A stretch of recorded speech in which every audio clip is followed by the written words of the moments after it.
Aibtu Kelvin Marley kenal sosok Aibda Paimbonan, rekan satu lettingnya, polisi yang tewas di Musirawas.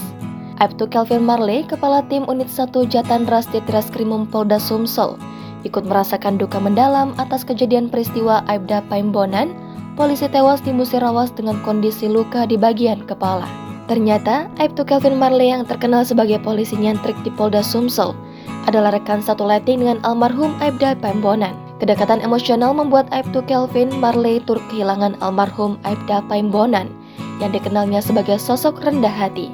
Mendengar kabar rekan satu lettingnya ini meninggal dunia, Aibtu Alven yakin bahwa rekannya memang seseorang yang baik.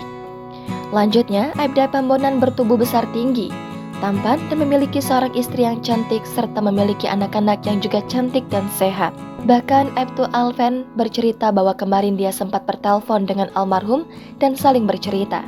Katanya sesekali Aibda Paimbonan ke Palembang dan menyempatkan waktu untuk berkumpul dengan rekan-rekannya. Dan diungkap oleh Aibtu Kelvin Marley, terakhir bertemu dengan Aibda Paimbonan pada 2 bulan lalu. Sebagai rekan satu lettingnya turut berduka atas berpulangnya Aibda Paimbonan dan berharap agar almarhum diterima amal ibadahnya. Kapolda Sumsel, Irjen Pol A. Rahmat Wibowo memerintahkan membentuk tim gabungan untuk mengusut tuntas dan menyelidiki kasus kematian Aibda Paimbonan, anggota polisi yang bertugas di Polres Musirawas. Saat ini, timnya sudah berada di lapangan dan merupakan perintah Kapolda langsung yang meminta untuk mengecek langsung ke lapangan. Sampai saat ini, anggota yang ada di lapangan masih mendalami dan menyelidiki kasus ini.